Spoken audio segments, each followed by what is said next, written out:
In the heart of a bustling Calcutta suburb, forgotten by the people outside, stands the Tully Gun home. For the people inside, too, the world outside might as well be non-existent. Inhabited by the aging and dying remnants of the British Raj, the home is a throwback to the past, an almost unreal world which has all but ignored the passing of the last 34 years. Pictures of the English royal family adorn the walls of the parlor and dining hall, and the residents are at pains to prove their English heritage. Like a portrait gallery from a world gone by, wrinkled faces gaze into the muddled past. Bewildered old people with nowhere to go, no nation to look to, clinging stubbornly to a lifestyle that has vanished into history. Although they are India's only community with 100% literacy, few Anglo-Indians adjusted to the new way of life after independence. The minuscule ethnic group rapidly lost the privileges it had enjoyed under their British rulers and found itself increasingly isolated in free India. A spate of emigrations followed, and today, the Anglo-Indians remain only in secluded pockets in the country. Quote, "I am the last of the Mohicans, alone in the world," wails Miss Carr, an aging spinster who typifies the Anglo-Indian dilemma at the home. There are no words to express my sense of revulsion, regret, and outrage when I read a white woman living in India referring to herself as the last of the Mohicans, inasmuch as she is one of the last representatives of the British Empire, the same British Empire that conquered India in pieces once upon a time, but yes, the same British Empire also that drove the Mohicans to the edge of extinction. The Mohicans in Cree Mahigan, they're not extinct.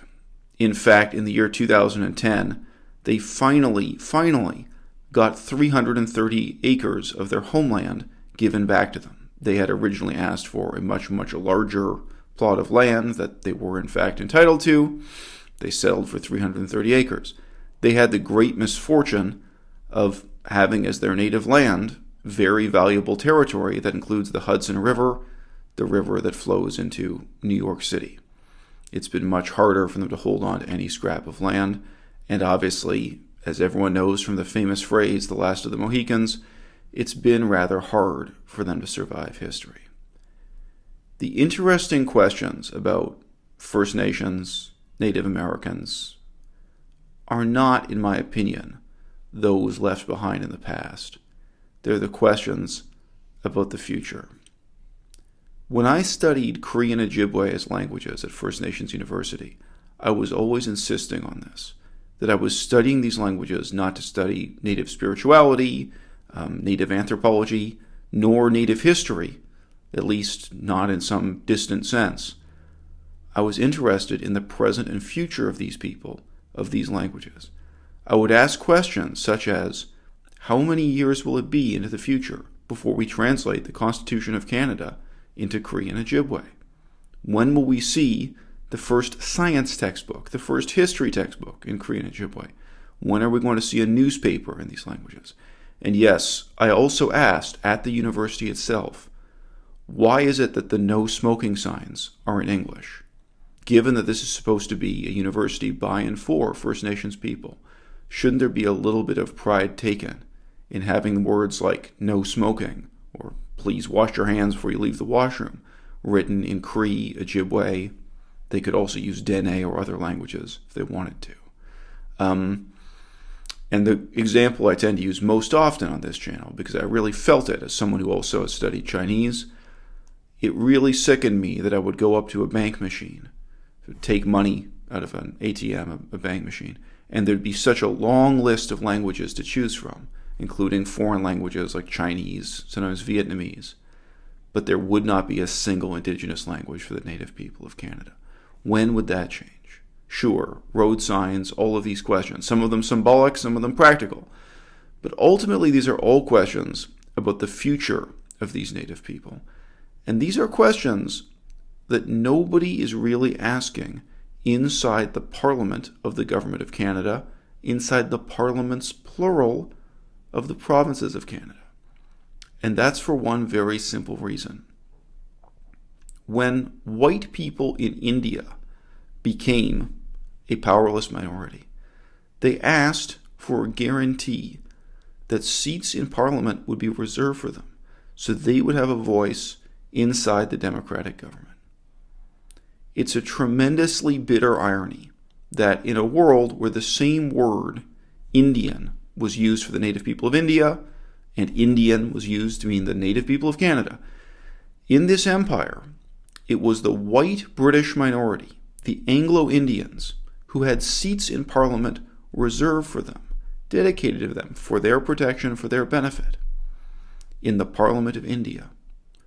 Whereas in the parliaments of Canada, there never have been seats reserved for our Indigenous people. And on the contrary, most of our parliaments have either been overwhelmingly majority white people or actually 100% white. Yes, at different times, 1 or 2 seats have managed to be elected by Native people, but there is no significant representation of Native people or their interests in our parliamentary system. Quite the contrary. What is the future of Canada's Native people and Native languages supposed to be?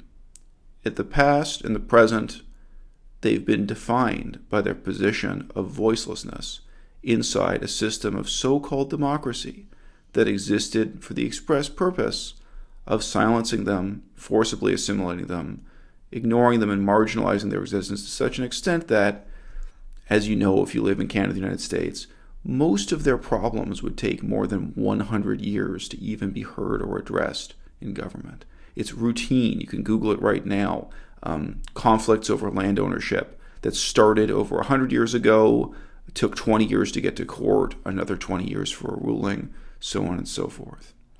Nobody would say that the well-being of the Native peoples of Canada, or the United States for that matter, are a priority for either government. And there is a very simple reason for that. That's because the people who would make it a priority literally do not have a voice in the House of Parliament in Canada, do not have a voice in the House of Congress in the United States. That gets at the very basic problem of representation in government, a problem much more fundamental than any particular period of racism. During my lifetime, Canadians have become less racist. There's no doubt. Even though racism towards Native people is still a massive problem in Canada, I've seen it, felt it, heard it many times. Nevertheless, we have to say, racism is on the way out. The problem remains that democracy, that meaningful representation for Native peoples and Native languages, is still not on the way in.